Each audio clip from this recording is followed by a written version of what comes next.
Welcome to the Verdin Verdict Sports Show. I'm your host, Jacob Verdin. Today we're on the road. Hurricane Francine's got us running away from Baton Rouge. LSU's kind of changed up some of their practice plans. They had to practice that morning today, according to Coach Kelly. They got a little bit of action in the rain, though, because South Carolina's going to get some of the stray storms here.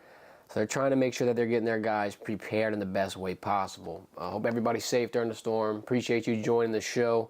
We will have one on Friday as of right now, as long as the weather, technology, all this great stuff is permitting. But today we're going to bring you some notes from both head coaches, South Carolina and LSU's, Shane Beamer and Brian Kelly. Got a couple of pieces of the game plan through the eyes of the players, the coaches, and then I'm going to give you a little bit of a game week content update at the end of the stream. Just drop your questions, your comments, anything concerning you in the comment section below. I'll get to it throughout the stream. Hit the like button, hit the subscribe button so you don't miss any more LSU football coverage. But let's dive right into this. So Shane Beamer got on the SEC teleconference today, and he just talked a little bit of praise, quite frankly, for LSU. He didn't have much to say. I have a couple of takeaways. First things first, in his fourth season at South Carolina, he's had a very good start. They're 2-0. They had the win over Old Dominion. They had the nice win over Kentucky, but he mentioned and tried to be very, very clear that the win over Kentucky did not surprise anybody. They expected to win. It was just, this was the next game mindset. We thought this was the next one on the schedule. I'm sure a lot of people were impressed by it, but internally, they really thought they were capable of this all season long. He also mentioned how the atmosphere on Saturday, not only is it going to be, highlighted by College Game Day, but it's going to be a sellout crowd. So LSU's walking into a bit of a tough test, and I don't think environments and noise and pressure like that kind of gets to the Tigers, especially because of where they play, what they're used to. Really what you're just going to have to do is try to control the momentum right now. I mean, I'm not saying LSU has none, but South Carolina has a lot, and a lot more momentum than they had in recent years. So they're going to have a little more oomph in them this Saturday.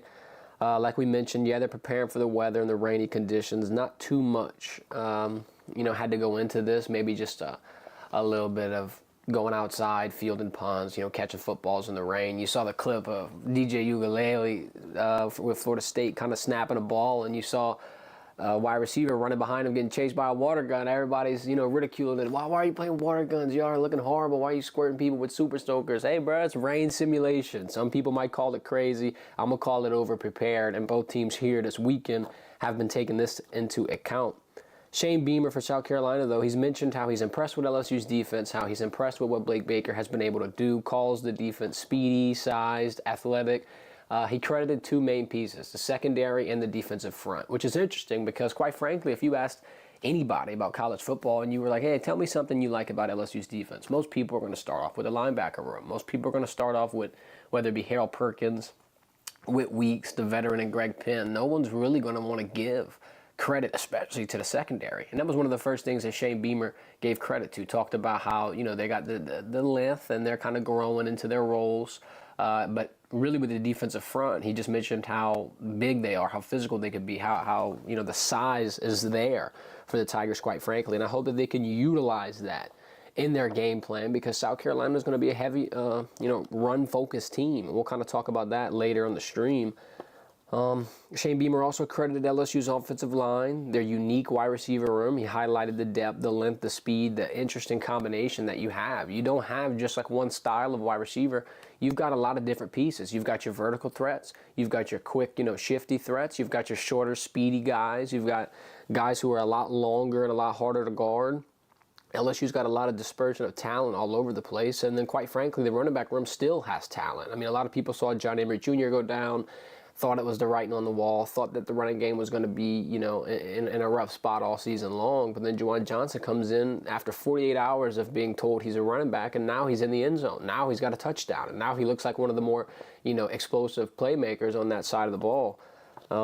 Beamer kind of said just losing John Emery and being able to pick up where they left off, so to speak, in that running back room is just a credit to their recruiting. And I'd agree because you got two pieces in that room that are freshmen that were boosted by this last class and the strength that LSU's had on the recruiting side of things. Juwan coming from LCA, and then obviously you got Caden Durham, who's a big freshman, who quite frankly is going to see a lot of pivotal role increases, a lot of pivotal rep increases throughout this month. Moving into what Brian Kelly's talking about, first things first, he opened his teleconference period with just respect for Nicholls State, talking about how they're a well-coached conference championship squad, and just kind of mentioning, now the season really starts. Now you get the SEC play. Now you go on the road, SEC caliber opponent who's put together a good, consistent few weeks, quite frankly, and he's just talking about how he doubled down on the year 3 trajectory type, rumor. I'm not saying rumor, more so as much as a lot of people have seen what Brian Kelly's done in year 3 at other programs, and they're wondering if he's going to do it here. And Coach Kelly was saying, I still see the same capabilities, the same qualities.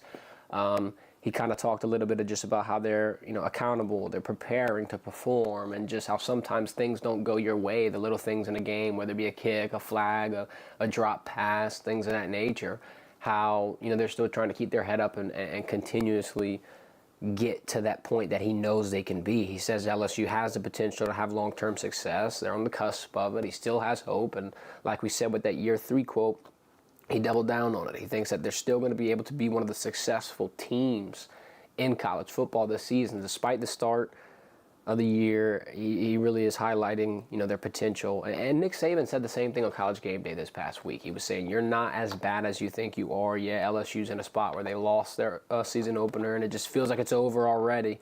But quite frankly, they could be a lot better than what we're, giving them credit for, at least. He also mentioned Whit Weeks as one of their top performers. It's going to be difficult to keep him off the field. Talked about how he's not going to be able to be a platoon guy. Whit Weeks is really making his presence felt in this defense. And I feel like last year he had a great coming out party. Everyone was screaming this from the mountaintops, that Whit Weeks is going to be one of the big guys and he has to be able to play. And then at times LSU pulled him off the field.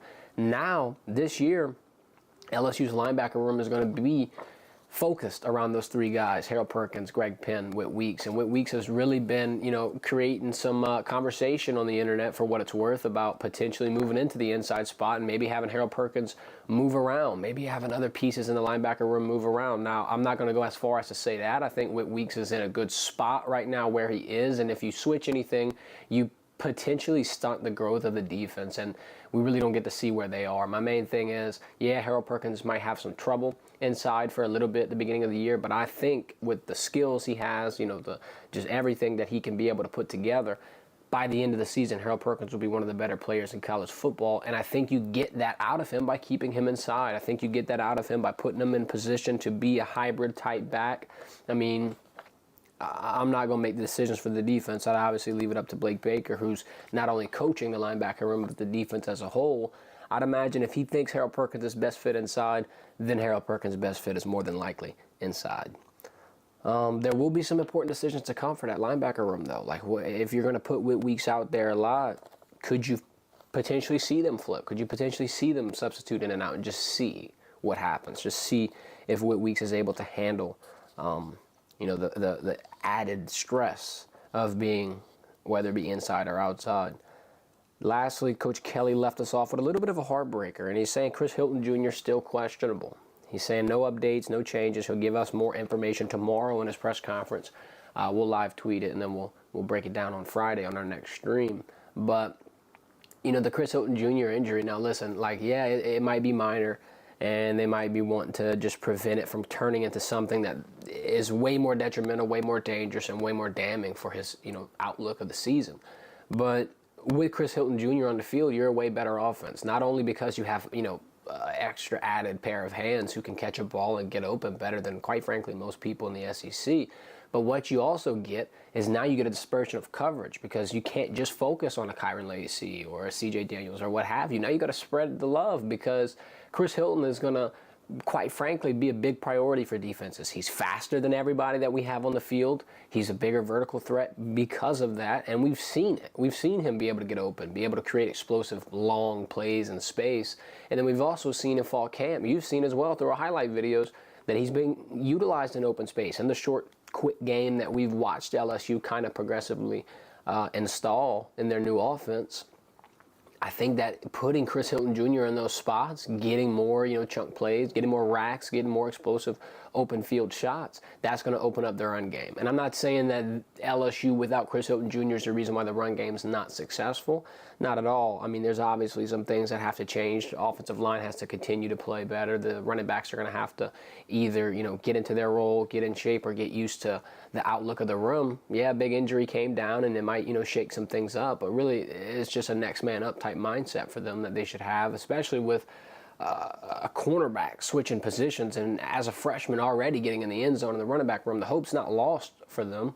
I think adding Chris Hilton back to this offense, though, will boost LSU's offense in a sense where now you make the defense play honest, quite frankly. They're not going to be able to fill the box as much. They're not going to be able to put as much attention up front as they would like to, quite frankly, because you've got too much talent in your wide receiver room. And now we can go around and around and around about it, but with the way Nussmeier's playing, with the confidence that he's building, with the chemistry that he's building with his team, it looks like the pass is, quite frankly, your best option. And I don't fault Joe Sloan or Brian Kelly for not running the ball as much or getting the run as gelled as we'd like to see it with a potential number one offensive line in college football. But if people are going to stack the front, if people are going to try to, meet you hat for a hat in the run game, the pass game is going to be wide open sometimes. And Garrett Nussmeier's made it seem like that. He's capitalized off of it. He's got the most passing touchdowns in college football by any quarterback. So I feel like the offense, it has potential for big plays. Obviously, they're going to have to focus on the execution, and they're going to have to get, more fine-tuned. But it'll get a big boost whenever Chris Hilton Jr. returns. We not only, Chris Hilton Jr. returning, but Garrett Dellinger returning as well. I want to mention this. Him coming back is a big boost for this offensive line. And yeah, he played in week 1, so it's not like they were without him the entire season. But he brings the most experience, the most, not necessarily consistency, but he just has the most knowledge on this offensive line right now. And losing him, sure, it gave Tyree Adams and Paul Mumbunga an opportunity to be able to grow and just develop on the field, under the lights, on a Saturday night, in a big game feel. And I mean, I'm not saying Nichols was a big game, but it got close and they had to create some pressure every now and then, and LSU had to answer. And that's not really the situation that they expected to get in. If you would ask those two guys, those two offensive linemen months ago, weeks ago even, when they thought they would be getting their opportunities, they wouldn't have thought it would be in an opportunity like that, in a starting role in week 2 or during the home opener of LSU's season. Now that you get that, you can kind of look at it as a blessing in disguise. 1, Garrett Dellinger's back. He's going to have that experience, and he's going to be able to be counted on. 2, you've got a lot more depth and guys that have cut their teeth already, for what it's worth, in real game speed. I think Garrett's providing stability in the offensive line, and quite frankly, with him on the field, everybody can just breathe a little bit better. Everybody can just relax and know that their assignment is obviously going to be covered by them, but the guy on the side of them is going to take it serious. The guy on the side of them is going to be able to consistently perform. And it's not saying that Tyree or Paul could not. They're great players. They did great. I just think, though, that the offensive line has way more confidence when the continuity is there, when the guys that they have been playing with for months and months and months on end are starting 100% healthy. Moving on to the defensive line, not 100% healthy. It's honestly, quite frankly, the opposite. We talked a little bit about last week how you cannot see an injury to the defensive line group, and 2 days later, you see a major injury to the defensive line group. Jacoby Guillory tears his Achilles, not going to return for the year. Now, you're going to watch him go into that leader role. You're going to kind of watch. And we said the same thing about Mason Smith during his unfortunate ACL injury where he was sidelined. It was like he was another coach on the sideline. He's a very smart, intelligent football player who wants to pick up everybody around him, who's a big leader, and Jacoby Guillory fits that mold entirely. Perry Shan was kind of talking to us and just saying, yeah, he's going to be a big leader, but also how Paris Shan's just ready if the team needs him in any facet. You've seen Paris be more of a DN, more on the edge, not on the inside. And he's saying, if you want me to play inside, I'm ready to play inside. I'm versatile. I know what to do. I know the scheme. I know the inside scheme just like I know the outside. I know both of them.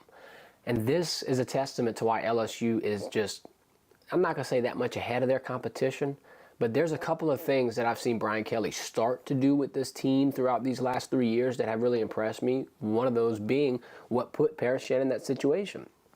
Paris now, when he's in his practices, alongside every other position group, gets quizzed, not only on his position, but on the position alongside him, next to him, this, that, the third. So, let's say you're an offensive lineman. You got to know what the guard, tackle, and center's doing. If you're a defensive lineman, you got to know what the 3-tech or your outside edge, just in anything across the line, you've got to become, consumed with the knowledge so that if you have to get plugged and played into this spot, you're ready. You can meet it. You're not nervous. You're not, having to hurry up, pick up a book, and get in the film room and learn what your role is now. You already know it. If you know your teammates' role alongside you, you can help them perform that much better. Yeah, you got to focus on your 111, but at the end of the day, now in this situation, Parashan can be anywhere on the defensive line, like he said. I think, him being confident in the technique and just being prepared for inside or edge roles is going to boost LSU's defensive line going forward. We were kind of worried about just who they're going to plug and play in that spot. Is it going to be true freshmen in, Dominic McKinley, Ahmad Bro? We see younger guys like Gabriel Relaford get the spot. And then now you hear, well, a lot of these guys could be cross-trained. A lot of these guys could be ready to lock and load and get inside with Bo Davis. And I think this is just a testament to his coaching. Brian Kelly as well, but Bo Davis really has these guys in a next man up mentality. And that's going to really help push them past the finish line, if you ask me. I think, the Jacoby and Guillory injury is heartbreaking. We couldn't afford it.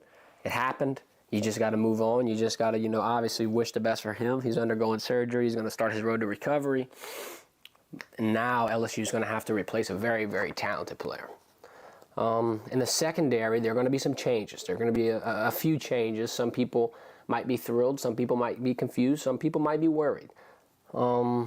So now you're going to see Sage Ryan go back to safety, and we've kind of talked a few times, quite frankly, since Sage Ryan has been at that cornerback spot since fall camp started. We've talked about how he said he was comfortable at safety, more comfortable, quite frankly, how he looks more comfortable at safety, and just how cross-training him at corner could be one of the things that they're doing to alleviate the bridge between Zy Alexander being healthy versus not healthy. And now I think we're in a situation where Zy's healthy. They're going to put him out there with Ashton Stamps as CB1 and CB2. And you could potentially see Sage Ryan slide back with Jordan Gilbert. Or you could see Jordan Gilbert and Deshaun. Or you can see Sage and Deshaun. You could see so many different mixtures at the safety spot. But your corner spot, your starting duo will be Ashton Stamps and Zy Alexander. You could probably see P.J. Woodland and Jair Brown mixed in. But Corey Raymond's liked what he's seen from Zy Alexander. Obviously, they have some familiarity, come from the same hometown. And Zy had a little bit of time to just adjust and consume the scheme while he was recovering. You can kind of look at this on both sides. One side, yeah, you're not playing, you're not in the field, and you kind of got to take a step back. You can also look at it on this side. You got nothing to do but learn football, bro. You don't got to work out. You don't got to do any of this. Just be on the sideline, get the mental reps in, and consistently study and consume the playbook. And I feel like Zy Alexander has done that, and it's translated into how quick he's been able to get back into his footing, so to speak. He's looked like a healthy DB. I think they trust him like he's a healthy DB, and going forward, the cornerback room will continue to improve as you get that consistency, that camaraderie, that chemistry between this new duo. For your focus and strategy, the run game, everybody knows that the running game needs to improve. The team knows the run game needs to improve. The running backs know the run game needs to improve, whether it be the execution, whether it be the discipline, just whatever the case may be, everyone's going to have to be on the same page, get more creative, and just play that physical brand of football that we've been used to seeing in LSU's run game. Yeah, I feel like South Carolina has a really good defense, really good defensive line. They showed a lot of physicality and pressure throughout the Kentucky game. But quite frankly, like Emory Jones said, LSU's prepared to play tough SEC opponents. They do it every week almost. They've been doing it for years. He's been starting as a freshman. Same with Will Campbell. This is no shock to them. This is a regular walk in the park, quite frankly. I'm not saying that they're not in for a test, but they're used to getting tested, quite frankly. For the defense, there's two keys here. Parashan kind of talked about this a little bit, but I wanted to highlight them. First things first, have to stop the run. Obviously, South Carolina gets most of their offensive yards through the ground. They don't pass as much. They're not a heavy passing team. They passed like 15 attempts last week, and they still got a great win. So what you're going to have to do is be physical, prevent the opponent from dominating. And Paris was saying, keep the rush lanes tight, focus on wrapping up. You got a bigger quarterback. Coach Kelly compared it to Anthony Richardson or KJ Jefferson or any big-framed guy. He was saying you're going to have to get them down. You're not going to just go in there with a weak arm tackle. You're going to have to put some damn pads on them.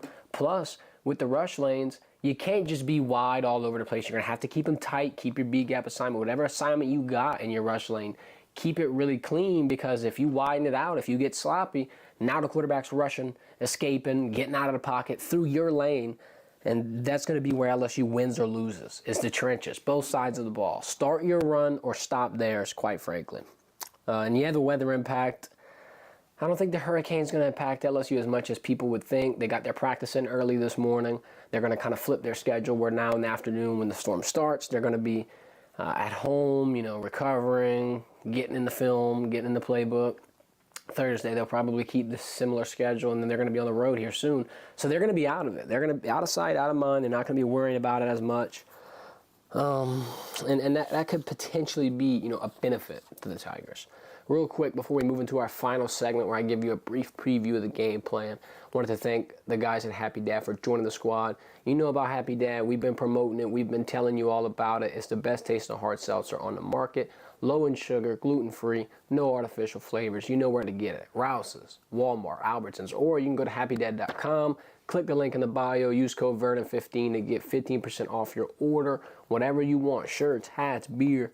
Get it in, get it while it's good. Happy Dad, thank you again for supporting us throughout this college football season. We got some content coming your way very shortly, branded by Happy Dad. We'll be on the tailgate grounds, the parade grounds. We'll be asking some questions. We'll be picking and prodding, so to speak. But wanted to give a quick shout out to our guys at Happy Dad before we moved into the 3 areas that I need LSU to improve in. I don't hope, I don't wish.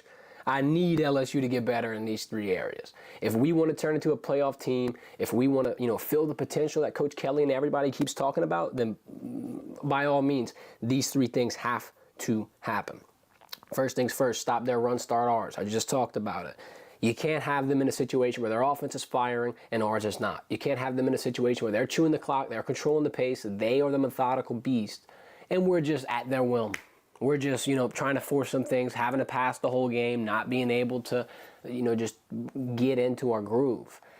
Also, with their run being successful, yeah, they didn't pass for much against Kentucky, but guess what? They could damn well pass for a lot against us if we can't stop their run. If we continue to fill the box, if we're having trouble all game long, we have to get creative and start putting in some huge, heavy, physical, sized-up packages, and now they catch us in a pass, now they catch us in the secondary, LSU could be in for a long game. So we have to make sure that their run doesn't get started and ours finally picks up. Second, we have to start quick, like I just said, with the time control, with the running game, the chewing the clock, the momentum killer, the not giving you the ball when you really need it type of game plan, of game path is not going to work. You're going to have to start quick. You can't be, like the Nichols game where you're just keeping them in it, where you're letting them answer back, where you're not really getting into your groove. LSU's going to have to find a way to be a first half team. A lot of times recently, over the last 2-3 years, you've seen LSU be a huge second half team. Maybe not start off great. I mean, even in the season, obviously not starting off great. You lost your last 5 openers, but they've had years in the past where they've been successful. 2 years ago, going to the SEC title game, last year having a Heisman. Yeah, we've seen it. It's been able to work out, but you can't disagree that it hasn't happened as quick as they've liked it, obviously, and as quick as, quite frankly, it should have.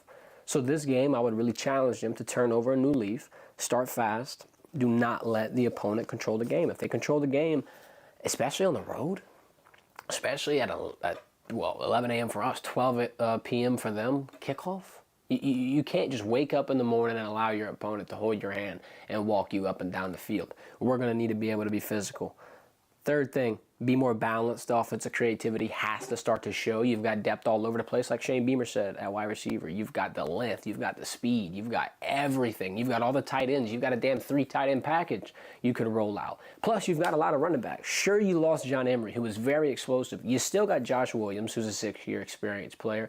You still got Caleb Jackson, who has the potential to turn college football on its head.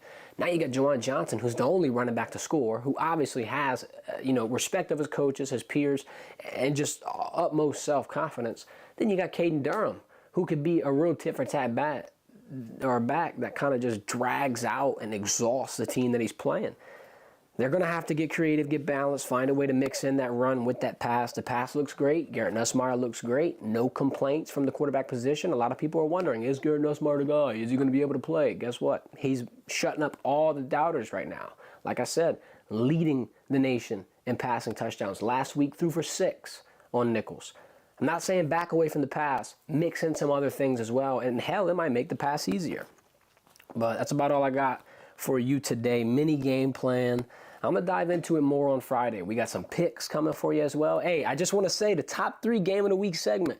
We are 6 for 6. For 2 weeks in a row, we gave you 3 picks. Back-to-back weeks that were just straight gas. I don't know if any other show's doing that, so you might as well hit the notification bell. We got 3 more picks coming for you this week, and I'm telling you what, we're going 9 for 9. I'm not starting off 6 for 6 and then just going 0 for 3. It ain't never happening. 9 for 9 this week on the top 3 games of the week segment. I'll give you some LSU picks. By the way, those 2 hit last week as well. We're going to have a post-game show live on Saturday. The game is obviously on the road. We're not traveling, dealing with all the storm stuff. We'll have a live show Saturday after the game, though. And, yeah, more content coming for the UCLA game. Like we said, we'll be doing some tailgate, footage, interviews type deal. I'm excited to tell you a little more about that. I'm gonna wait, though. I'm going to let y'all simmer on that one. But appreciate everybody joining the stream. Y'all hit the like button. Hit the subscribe button. Hit that notification bell so you do not miss another upload or another stream. We will be going live on Friday if the hurricane does not absolutely murk us. So stay tuned for any updates, any changes. I'll, add it to the YouTube community forum and our Twitter at Verdin Verdict. I've seen this one late, but what's up, Seth? See you in the chat. Coco, what's good? Rain or shine, you know the deal. We got these picks coming for you this week. 6 for 6. Thanks for watching the Verdin Verdict. Y'all have a great day.